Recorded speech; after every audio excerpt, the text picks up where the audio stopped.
Quero dar um bom dia a todos os irmãos e irmãs da Igreja Batista da Graça. Iniciamos hoje mais uma semana, pela graça de Deus, e vivemos nesta semana que passou momentos muito desafiantes em nosso país, momentos que trazem a todos nós grandes preocupações, além daquelas com as quais já convivíamos, relacionadas à pandemia, a esse período de quarentena. Pelo que eu quero convidar a todos, aqui nesse momento, possamos falar com Deus e suplicar a sua graça sobre nós, sobre nossa igreja e sobre o nosso país. Vamos falar com o Senhor. Senhor nosso Deus, Pai grandioso, bondoso, Deus todo sábio e perfeito, nesta hora nós chegamos à Tua presença para suplicar-te em favor das nossas igrejas, da Igreja de Cristo na face da terra, da nossa igreja, dos nossos irmãos e irmãs, daqueles que nos ouvem através da internet neste momento.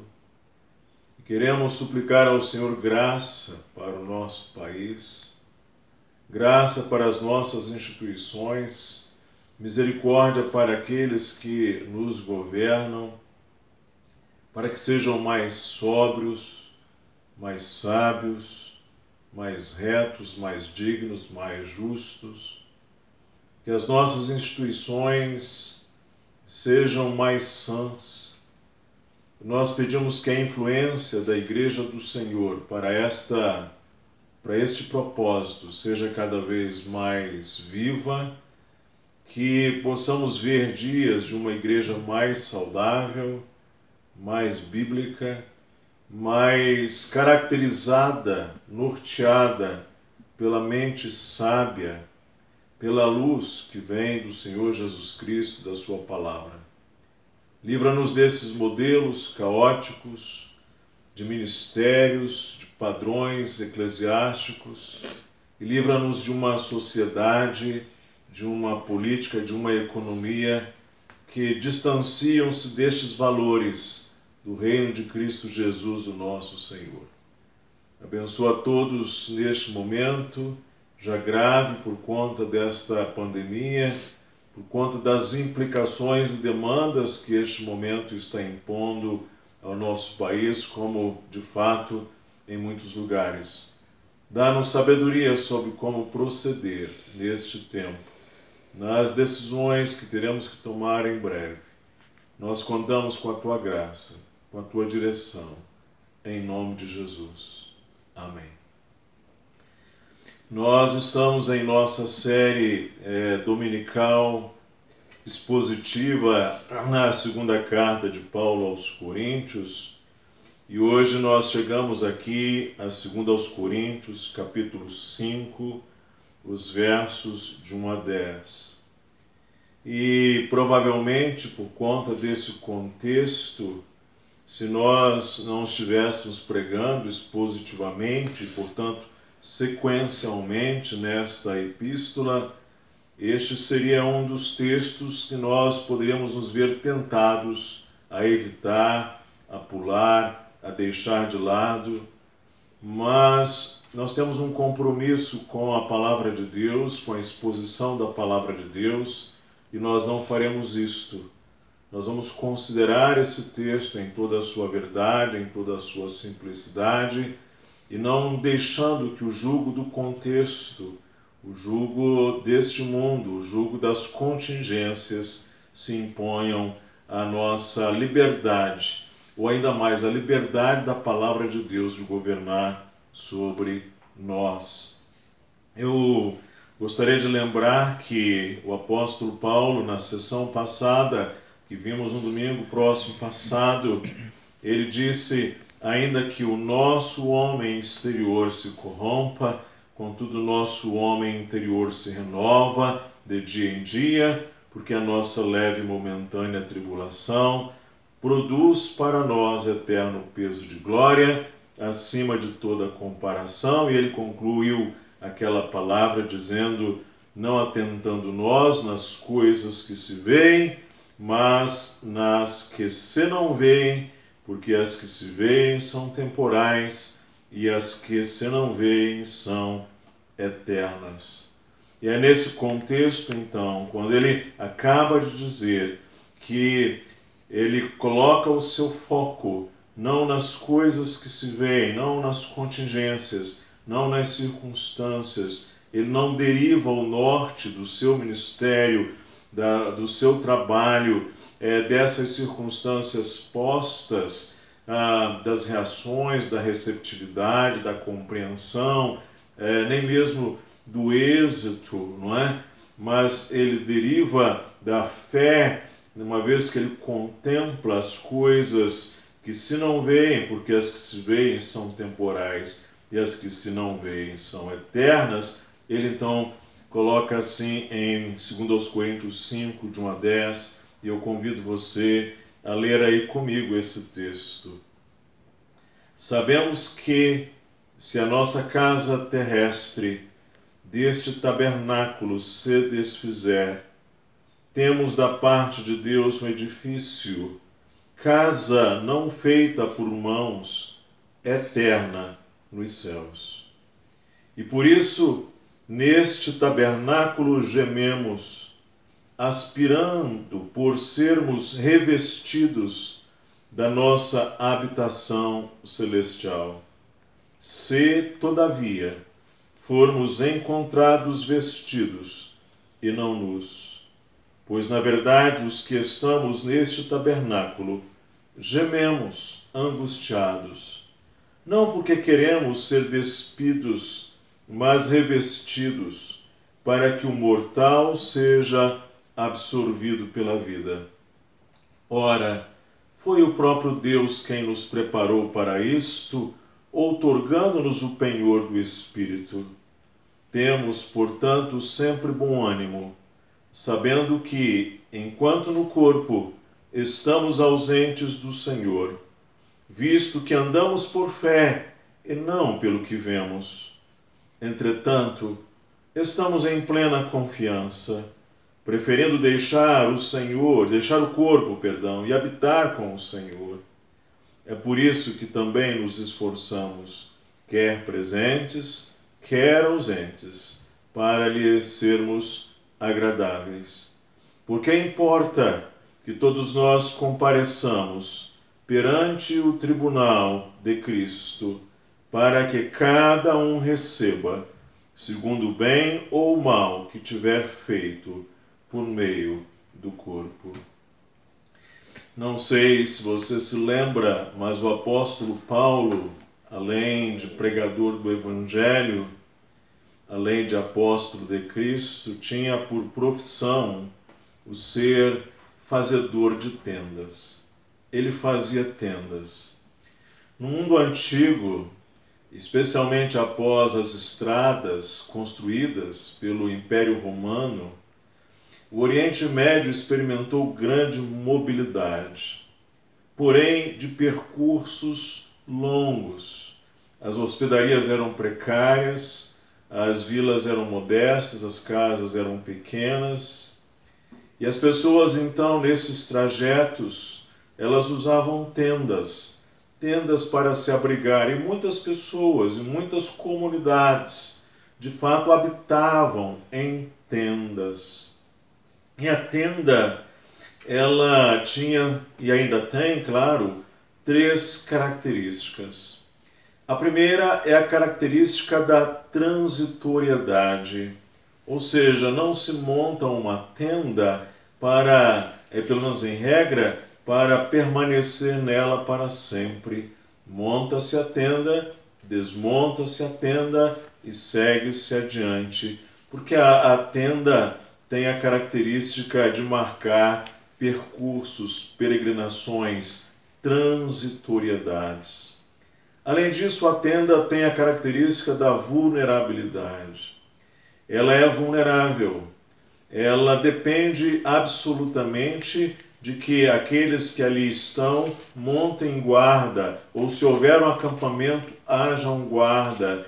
A tenda é muito vulnerável, é vulnerável a animais, porque é feita de tecido, é algo frágil, é vulnerável. E além disso, a tenda tem uma terceira característica, que é a fácil ou a depreciabilidade. Ou seja, a tenda se deprecia. Se você deixar o tecido, a tenda exposta ao sol, à chuva, você sabe o que vai acontecer. A tenda facilmente vai depreciar-se, vai desfazer-se, em breve tempo vai inutilizar-se por completo.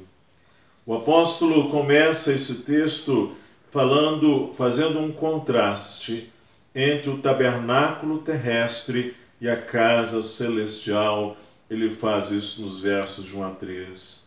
Sabemos que se a nossa casa terrestre deste tabernáculo se desfizer, temos da parte de Deus um edifício, casa não feita por mãos, eterna nos céus. E por isso neste tabernáculo gememos, aspirando por sermos revestidos de nossa habitação celestial. Se, todavia, formos encontrados vestidos e não nus. O apóstolo Paulo fazia tendas e conhecia as tendas, e era alguém que se especializava nesta profissão, mas ele também conhecia as casas de pedras que marcavam, por exemplo, a cidade de Jerusalém, ou mesmo a cidade de Roma, ou mesmo as grandes cidades daquele tempo, em que as pedras eram abundantes e as casas eram assim construídas com pedras robustas, casas de pedras, edifícios de pedra. A história dos judeus mostra que os judeus tiveram, durante o período do Êxodo, o tabernáculo, que era o seu lugar de culto, era uma tenda móvel. Mas depois que os judeus entraram lá na Canaã, lá no seu território, eles, pela época de Davi e sobretudo na época de Salomão, finalmente, eles ergueram o templo. O templo de Salomão foi uma coisa assim majestosa, esplêndida, foi um colosso. E o templo era feito de pedras, grandes pedras. O tabernáculo se desfez, já se desfazia lá na casa de Eli, quando Eli era o sacerdote, e depois veio o templo. E o templo feito de rochas fortes, você ainda observa, lá em Jerusalém ainda há vestígios, os restos daquela antiga construção, de tão pujante, de tão majestosa, de tão resistente. O apóstolo diz aqui, fazendo referência à sua realidade material, à sua concretude, particularmente ao seu corpo, ele diz: sabemos que se a nossa casa terrestre deste tabernáculo se desfizer, temos da parte de Deus um edifício, casa não feita por mãos, eternas no céu. Ele usa o verbo se este tabernáculo se desfizer.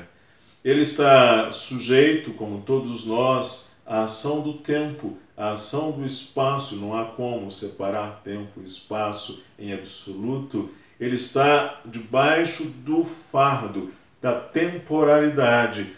E, assim como nós, ele sabe, o seu tabernáculo tende a se desfazer. Mas ele diz: nós temos da parte de Deus um edifício, casa, e aqui ele usa o verbo para as edificações das casas, ele usa o substantivo para aqueles edifícios de casas permanentes, casa não feita por mãos, mas eterna nos céus. É por isso que neste tabernáculo nós gememos aspirando por sermos revestidos da nossa habitação. Novamente ele usa uma expressão que tem a ver com casa, celestial, se todavia formos encontrados nus, não nus, mas vestidos.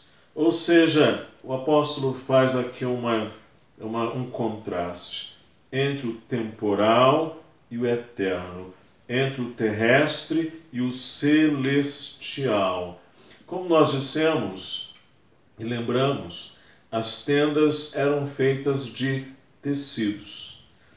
Por isso o apóstolo vai dizer aqui que ele almeja, ele aspira por ser revestidos da nossa habitação celestial, se todavia nós formos encontrados vestidos e não nus. Ele almeja ser coberto pelo tecido, vamos dizer assim. Ele almeja ser revestido, ele almeja ser cercado, ele almeja ser protegido, guarnecido, fortalecido, definitivamente por, como ele diz aqui, pela habitação celestial. E ele diz que sejamos vestidos e não nus. Se todavia, ele diz, formos encontrados, quando esse tabernáculo se desfizer, formos encontrados vestidos e não nus. E o que significa estar vestido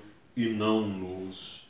E aqui, então, o apóstolo ele se encaminha para dizer para nós que ele suspira para que o mortal seja revestido de imortalidade. Ele diz isso nos versos 4 e 5.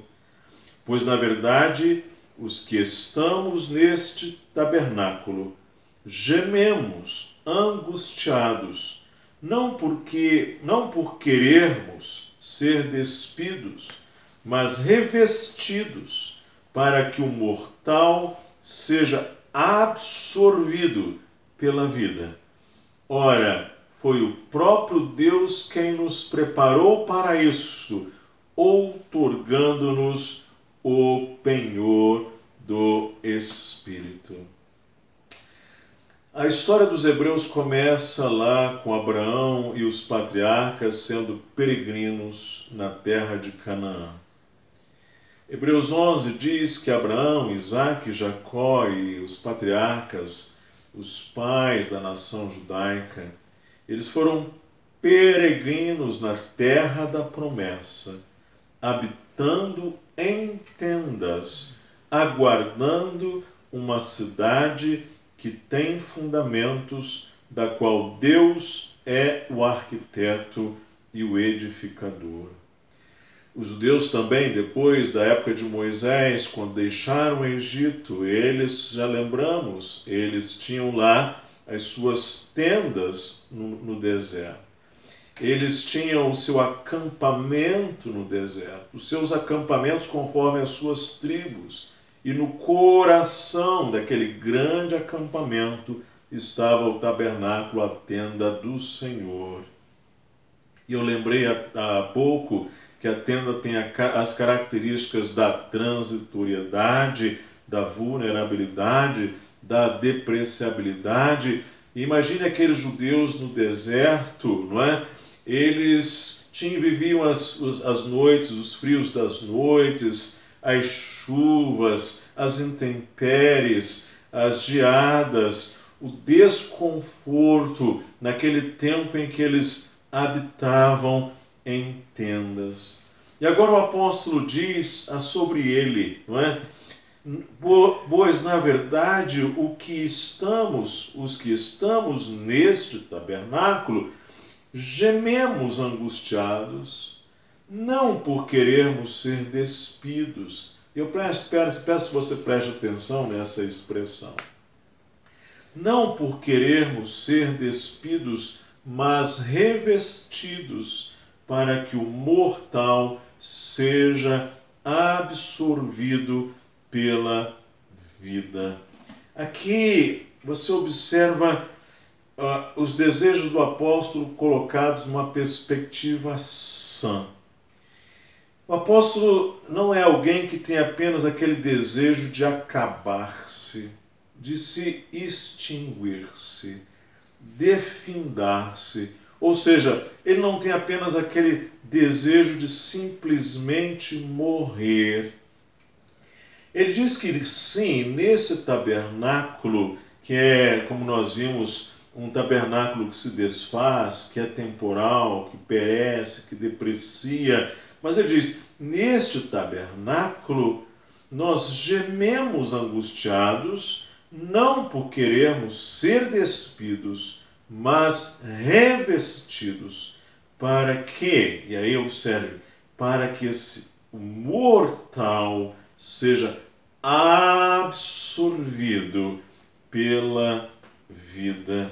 Ou seja, o apóstolo vai dizer, gememos angustiados, porque queremos que essa mortalidade de nossa tenda seja revestida de permanência, de imortalidade.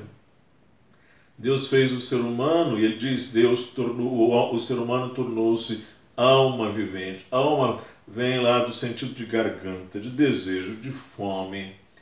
Deus pôs a eternidade no coração do homem, diz o livro de Eclesiastes. E o apóstolo, ele está naquela tenda que é a sua casa, meio que provisória, mas ele deseja a sua casa permanente, imortal. Isso é o que ele deseja. Esse é um tempo em que nós somos recomendados a ficar em nossas casas por conta da pandemia do Covid-19. E há inquietações com isso, com o fato de nós ficarmos em casa. Aquela menina chamada Dorothy Gale, do conto mágico de Oz, ela foi para Oz, ela viu lá um mundo extraordinário, um mundo fantástico, um mundo colorido no Technicolor, na versão para o cinema. A casa dela era uma casa em sépia, era uma casa em tonalidade, vamos dizer assim, preto e branco. A casa era cinza, digamos assim. Oz era um mundo colorido. Até que ela descobre que o mundo de Oz não era exatamente tão colorido assim. É quando a Dorothy Gale já não cabe mais naquele lugar. Então, quando ela repete o refrão em inglês, "There's no place like home", ou seja, não há lugar como o nosso lar. O apóstolo está dizendo, sim, eu estou na minha casa, mas ela é um tabernáculo. Ela se desfaz. E eu almejo, eu gemo angustiado neste tabernáculo, porque quero ser, não porque eu quero ser despido, descoberto, é isso que ele está dizendo, não é? Não que eu quero que este tecido seja tirado de sobre mim, mas eu quero ser revestido para que o mortal seja absorvido pela vida. Não há lugar como o nosso lar, não há lugar como a nossa Canaã, não há lugar como a nossa Sião, não há lugar como a nossa Jerusalém. É o nosso lar, é para onde nós vamos, nós somos peregrinos aqui, nós estamos nessa tenda. E aí o apóstolo dirá que, uma vez que nós não queremos ser despidos, mas revestidos para que o mortal seja absorvido pela vida, ele dirá, ora, foi o próprio Deus quem nos preparou para isso, outorgando-nos o penhor do Espírito Santo. O Espírito Santo é o Espírito que dá vida. A vida vem pelo Espírito. Desde o capítulo 1 de Gênesis. Toda a vida, toda a imortalidade vem do Espírito. A vida verdadeira vem do Espírito. O Espírito, pelo poder, ressuscitou a Cristo, diz o apóstolo em Efésios, capítulo 1. E agora veja que, ora, foi o próprio Deus quem nos preparou para isto, o quê? Para que o mortal seja absorvido pela vida, quando ele nos outorgou o penhor do Espírito. Eu acredito que você sabe o que é o penhor. O penhor é uma garantia. O penhor é o que garante o cumprimento de um dever ou obrigação. O penhor é quando se entrega um imóvel ou algo móvel, ou uma parcela de dinheiro, como garantia de pagamento de uma dívida, de uma obrigação, de um empréstimo. É a ação, a palavra que cumpre este propósito. O penhor é uma caução, o que se oferece como garantia. O apóstolo está dizendo que Deus nos deu esta garantia, esta caução. Ele nos deu este cheque, esta escritura, este penhor, dando-nos, outorgando-nos o Espírito. Isso é extraordinário. E isto leva o apóstolo a 3 atitudes ou reações mediante a posse deste penhor. Você pode ver isso nos versos de 6 a 10. Temos, portanto, sempre bom ânimo, sabendo que, enquanto no corpo, estamos ausentes do Senhor, visto que andamos por fé e não pelo que vemos. Entretanto, estamos em plena confiança, preferindo deixar o corpo e habitar com o Senhor. É por isso que também nos esforçamos, quer presentes, quer ausentes, para lhe sermos agradáveis. O apóstolo expressa aqui a sua primeira reação, ou seja, temos sempre o bom ânimo. Ele não perde esse ânimo, ele não perde esse encorajamento, ele não perde esta alma. Ânima, para aqui na nossa tradução, para os latinos, para os romanos, ânima era alma. Não perdemos, temos sempre bom ânimo, sabendo que, enquanto no corpo, estamos ausentes do Senhor. Ele sabe disto. Sabe que nesse tempo de nossa transição, nós contamos com a presença do Senhor, mas ainda não chegamos à nossa glorificação, não chegamos à nossa casa permanente. E ele dirá, visto que andamos por fé e não pelo que vemos, ele já falou isso lá no verso 18 do capítulo 4, como vimos, não é? E agora ele diz aqui, entretanto, estamos em plena confiança, bom ânimo, plena confiança. E ele diz, preferindo deixar o corpo e habitar com o Senhor.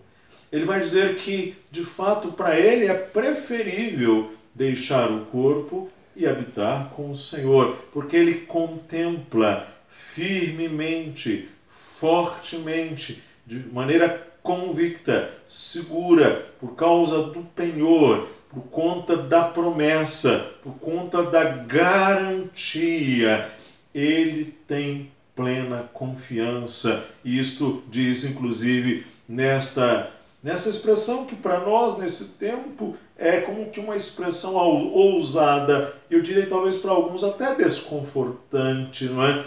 Preferindo deixar o corpo e habitar com o Senhor.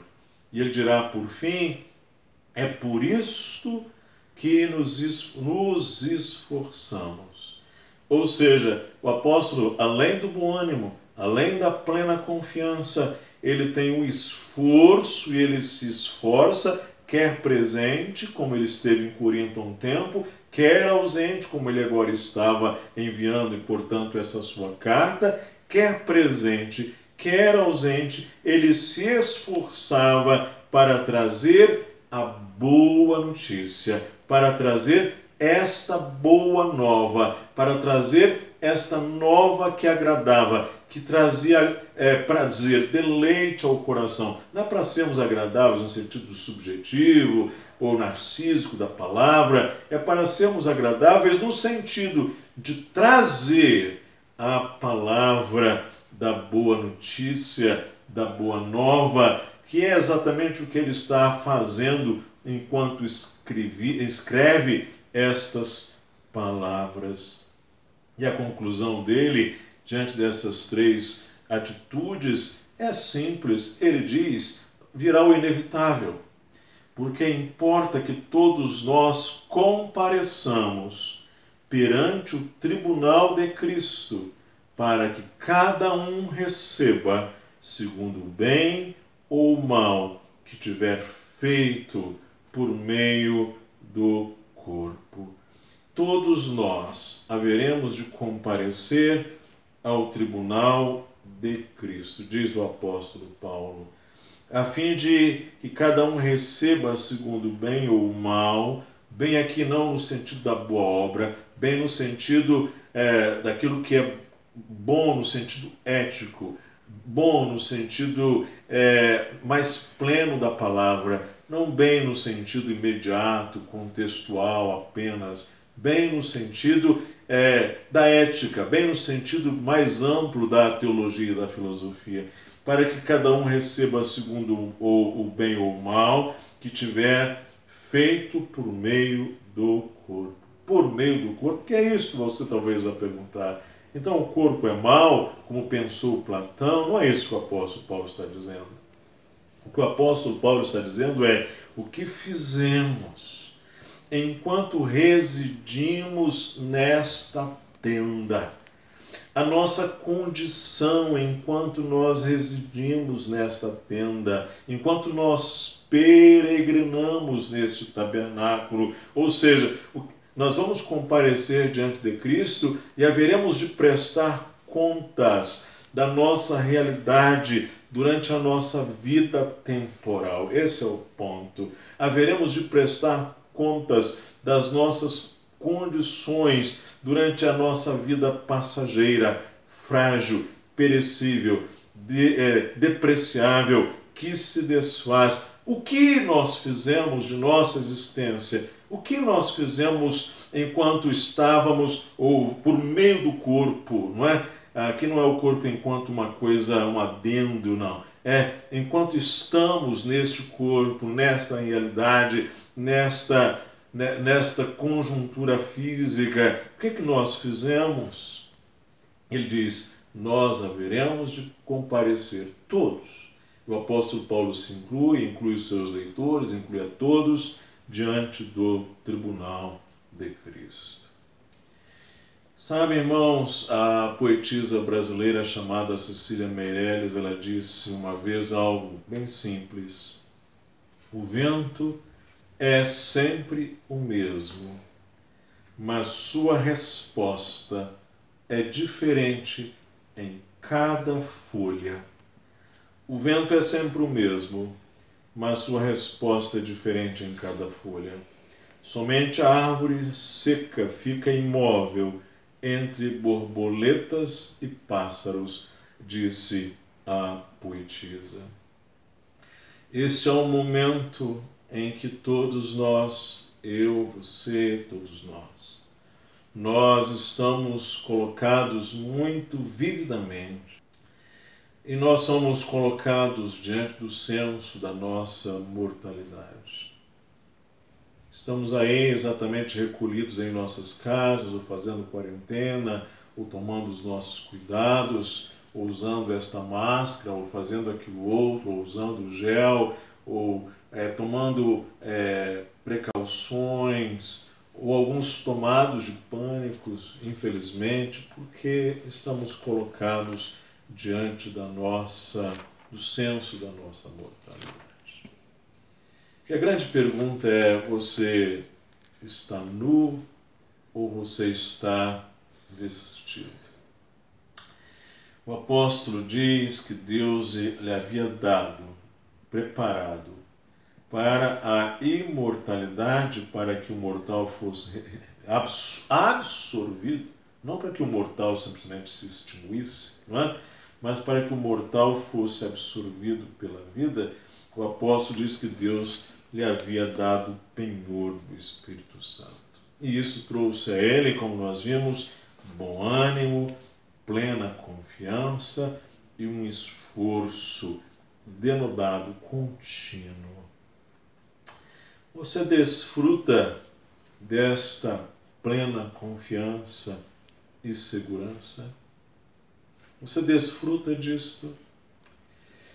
Eu sei, esta é uma palavra talvez meio chata, mas o apóstolo está dizendo aqui, nós temos esse tabernáculo terrestre que se desfaz. se a nossa casa terrestre deste tabernáculo se desfizer, ele diz. E a grande realidade é que os nossos tabernáculos estão se desfazendo. Todos nós. Mesmo que você seja jovem, mesmo que você não perceba isto. Os nossos tabernáculos estão se desfazendo dia após dia. Aliás, alguns já se desfizeram. Não é verdade? Absolutamente. E na cosmovisão cristã, derivada do ensino bíblico, a morte física, em rigor, não é a última palavra. Você leu aqui o apóstolo dizendo no verso 10, porque importa que todos nós compareçamos perante o tribunal de Cristo. Importa que todos nós compareçamos perante o tribunal de Cristo. Não, a palavra de Deus diz que Deus já preordenou o dia em que Ele haverá de julgar os vivos e os mortos por meio do varão que designou para isso Jesus Cristo, que é ao mesmo tempo, segundo a fé bíblica, Deus e homem. E nesse tempo, como nós vimos lá no início da carta aos Coríntios, dessa segunda carta, lá naquela primeira palavra, nós temos Cristo como Paráclito. Nesse tempo, nós temos Cristo como intercessor. Nós temos Cristo como mediador. Nós podemos ter Cristo como sumo sacerdote. Para usar uma linguagem do apóstolo João, para traduzir Paráclito, ou a nossos tradutores, quando traduzem o apóstolo João na expressão Paráclito, nós temos Cristo hoje como nosso advogado. Nós podemos ter. Você pode ter a Cristo como seu intercessor, como seu mediador, como seu sumo sacerdote, como seu advogado, desde que você creia nele, o constitua para isto, e o coloque nisto, e estabeleça a sua confiança nele, e transfira a sua procuração, a sua vida, coloque a sua vida nas mãos dele. Você pode ter a Cristo como seu advogado. Mas haverá um dia, inevitavelmente, que Cristo sairá desta condição de Paráclito, pelo menos nesse sentido em que estou trazendo aqui, e haverá de assumir como juiz o seu trono. Porque importa que todos nós compareçamos perante o tribunal de Cristo. Paulo era um cidadão romano e conhecia muito bem os tribunais, e ele mesmo já havia passado por alguns tribunais desde o seu tempo lá em Cesareia. E agora ele está dizendo, importa que nós compareçamos perante o tribunal de Cristo. Haverá um momento, esta é a mensagem bíblica do Evangelho, em que os homens vão comparecer diante de Cristo como juiz. E aí cabe a nós nos lembrarmos que o que diz o apóstolo João, tudo o que há no mundo, a concupiscência da carne, a concupiscência dos olhos e a soberba da vida, não é do Pai, mas do mundo.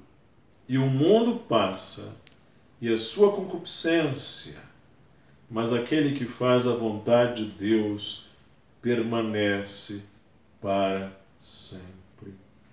O que há no mundo, a cobiça da carne, a cobiça dos olhos, a soberba da vida, que é, na verdade, a grande tríade que caracteriza a futilidade, a banalidade, a tolice da vida humana, na verdade, as nossas grandes fantasias desta terça-feira carnavalesca que marca muita existência humana.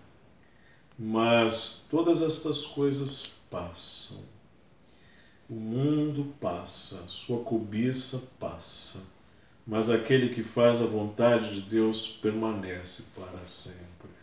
Vapor de vapores, tudo é vapor. Vanitas vanitatis, tudo é vaidade. Jesus Cristo, ele venceu a morte. Ele conquistou a imortalidade. E nós podemos, por meio dele, desfrutar dessa realidade que o apóstolo gemia, angustiado em seu tabernáculo por alcançar. Não que ele quisesse se desfazer, não que ele quisesse se despir, não que ele quisesse deixar de existir, como às vezes muitos querem. Mas o seu grande desejo era de fato vida permanente, vida abundante. O que ele desejava é ser revestido para que o mortal fosse absorvido pela vida. E Cristo Jesus, ele venceu a morte, ele conquistou a imortalidade. Às vezes alguns perguntam, todo mundo terá vida após a morte? Sabe, no sentido específico, estrito do que significa vida, a resposta é não. Na verdade, a linguagem, a mensagem do Novo Testamento é que alguns sofrerão um eterno morrer. Observe, eu enfatizo esse eterno, é importante aqui, nesta teologia, nesse entendimento. Alguns sofrerão um eterno morrer. O livro de Apocalipse vai dizer como uma segunda morte. Então, nesse sentido, a vida não é para todos, a imortalidade não é para todos. Nesse sentido da vida, da casa permanente, não. É nesse sentido que Jesus Cristo, no dia da morte de Lázaro, quando Lázaro estava no túmulo e encontra as suas irmãs lá em Betânia, Marta e Maria, Jesus disse às irmãs e àqueles que ali pranteavam a Lázaro, Jesus disse: eu sou a ressurreição e a vida. Quem crê em mim, ainda que esteja morto, viverá.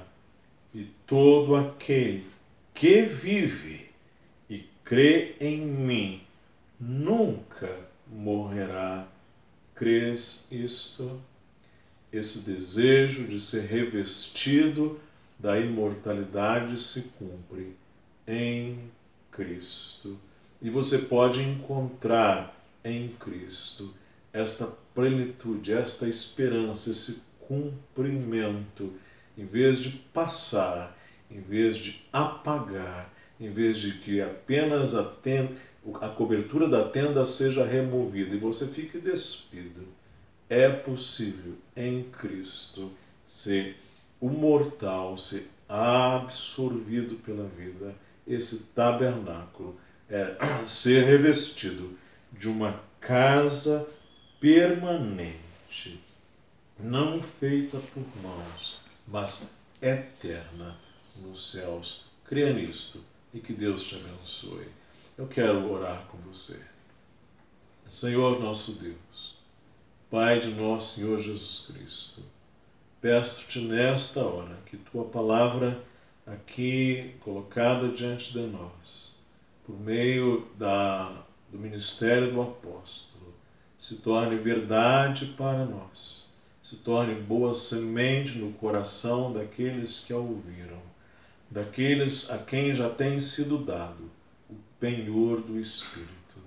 Que este mesmo Espírito produza nesta pessoa o bom ânimo, a plena confiança e o esforço, enquanto neste tempo, para transmitir a boa nova, a boa notícia, que agrada ao Senhor e agrada ao coração de todo aquele que crê. Abençoa-nos durante esse tempo, fortalece a nossa fé, a nossa confiança, a minha e de todos que nos ouvem nesta hora. É a nossa oração, em nome de Jesus. Amém. Muito obrigado e que Deus abençoe você. Tenha aí um bom dia, uma boa semana, com a graça de Deus. Que Deus abençoe grandemente a nossa igreja e a todo o nosso país, particularmente neste momento tão desafiante que atravessa. Muito obrigado mais uma vez.